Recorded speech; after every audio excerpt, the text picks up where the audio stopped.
नमस्कार बच्चों।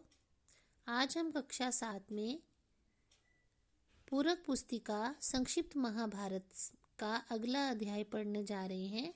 अध्याय नंबर 6 भीष्म पर्व। इससे पहले हमने 5 अध्याय पढ़ लिए हैं और हमने यहाँ तक पढ़ लिया है कि कृष्ण की लाख कोशिशों के बाद भी पांडव जो हैं वो संधि की कोशिश कर रहे थे कौरवों के साथ, लेकिन कौरव संधि के लिए तैयार नहीं हुए तो युद्ध होना निश्चित हो गया था। तो यहाँ तक हमने ये पढ़ लिया था। अब आगे हम भीष्म पर्व में पढ़ेंगे कि युद्ध भूमि में क्या हुआ। अब प्रातःकाल ही कुरुक्षेत्र की रणभूमि यानी युद्ध भूमि, कौरवों और पांडवों की सेनाएं आमने सामने आ डटी। कौरव सेना के सबसे आगे थे पितामह भीष्म, क्योंकि उनके सेनापति थे, और पांडव सेना के आगे थे अर्जुन, जिनके सारथी थे श्री कृष्ण। अर्जुन ने कौरव सेना का निरीक्षण किया। भीष्म, दुशासन, दुर्योधन, द्रोणाचार्य, अश्वत्थामा के रथों से होते हुए उनकी दृष्टि सगे संबंधियों पर पड़ी। सगे संबंधी यानी भीष्म पितामह हैं, कौरव भाई खड़े हैं, ठीक है। ये जो उनके रिश्तेदार थे, खून के रिश्ते थे, सगे संबंधी थे, वे दुविधा में पड़ गए। दुविधा यानी डबल माइंडेड हो गए, मुश्किल में पड़ गए। इन सगे संबंधियों को युद्ध में पराजित करके क्या प्राप्त होगा, अब ये उनके मन में विचार आने लगे। जिस राज्य के लिए हमें युद्ध करना है वह राज्य हमें अपने ही भाइयों को मारकर प्राप्त होगा। प्रियजनों जिन्हें हम प्यार करते हैं, हमारे प्रियजनों की मृत्यु से स्त्रियां विधवा हो जाएंगी, बच्चे अनाथ हो जाएंगे। स्वजनों की मृत्यु से प्राप्त, स्व मतलब अपने, जन मतलब रिश्तेदार, अपने प्यारे, स्वजनों की मृत्यु से प्राप्त ये राज्य लेकर क्या होगा, ऐसा विचार करके अर्जुन का हृदय कांप उठा। उसे ऐसा लगा कि गांडीव यानी धनुष उनके हाथ से छूटकर गिर जाएगा। वह गांडीव रखकर बैठ गए। अब अर्जुन जो है हताश हो रहे हैं, ये देखिए चित्र में आपको दिखाई दे रहा है। और कृष्ण फिर उन्हें समझाएंगे। क्या समझाएंगे, आगे पढ़ते हैं। गीता का उपदेश। अब कृष्ण ने जब उन्हें समझाया तो उनके समझाने को, उनके उपदेश को गीता का उपदेश माना गया है। अर्जुन को इस प्रकार हताश व निराश देखकर, हताश निराश होते डिप्रेस्ड, कृष्ण हैरान रह गए। उन्होंने अर्जुन से इस प्रकार हथियार डाल देने का कारण पूछा। अर्जुन ने कहा कि युद्ध में अपने ही सगे संबंधियों को मारकर राज्य का सुख भोगने से तो भिक्षा मांगकर जीवन निर्वाह करना ही अच्छा है। निर्वाह करना, जीवन बिताना। श्री कृष्ण समझ गए कि अर्जुन मोहग्रस्त होता है, मोह से ग्रसा हुआ व्यक्ति, जिसके अंदर मोह माया आ जाती है ना। अब मेरे अपने, मेरे पुत्र, मेरे भाई, मेरे रिश्तेदार, जब ये मोह का भाव अब हृदय में आ जाता है तो वो व्यक्ति मोहग्रस्त हो जाता है। जैसे माता मोहग्रस्त होकर अपने पुत्र से, अपनी औलाद से प्रेम करती है, तो मोहग्रस्त होना यानी मोह में आ जाना। श्री कृष्ण समझ गए कि अर्जुन मोहग्रस्त हो रहे हैं। उन्होंने अर्जुन को मोह और भ्रम से निकालने के लिए कर्म योग का उपदेश दिया, यानी कर्म करो। कृष्ण बोले, हे अर्जुन, तुम कौन हो मारने वाले? तुम तो एक निमित्त मात्र हो। निमित्त होता है साधन। मुझे देखो, मैं जीवित आत्मा हूँ, प्रकाश हूँ।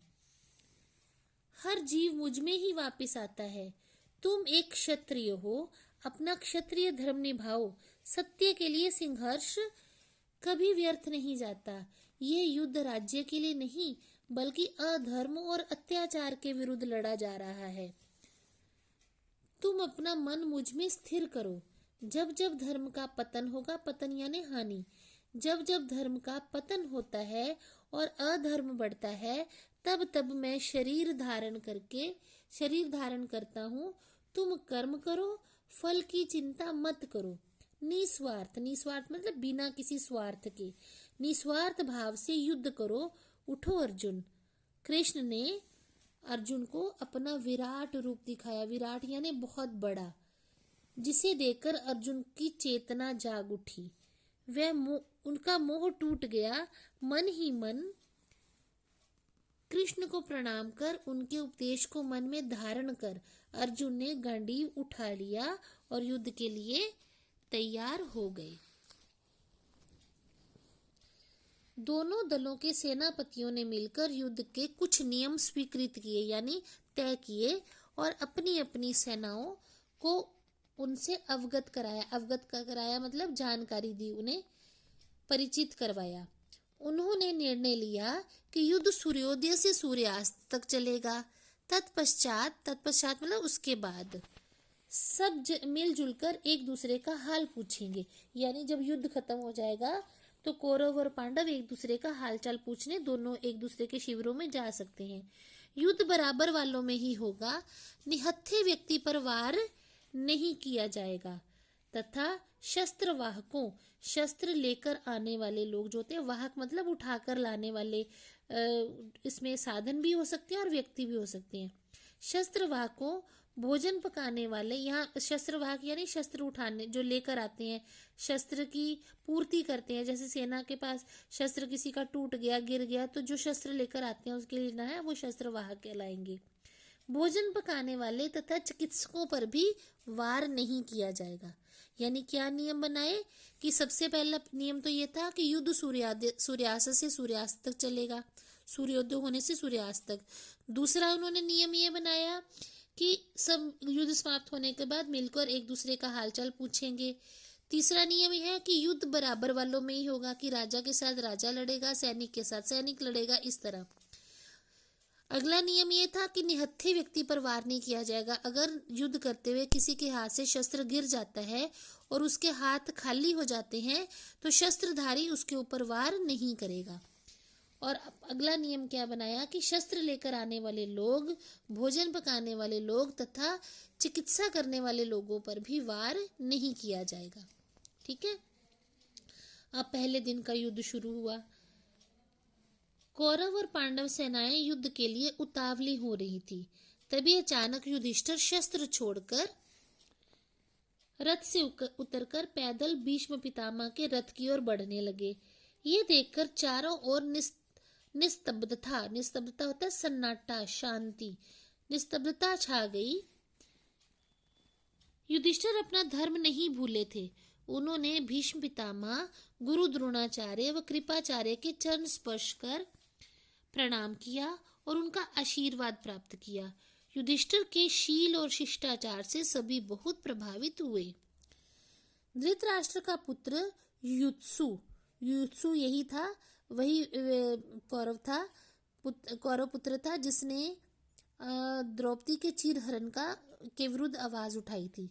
धृतराष्ट्र का पुत्र युयुत्सु युधिष्ठिर की धर्म नीति से इतना प्रभावित हुआ कि वह कौरव सेना छोड़कर पांडवों से जा मिला। अब कौरवों का एक पुत्र था जो वो अपनी सेना को छोड़कर पांडवों से जाकर मिल गया। पांडवों ने उसका स्वागत किया।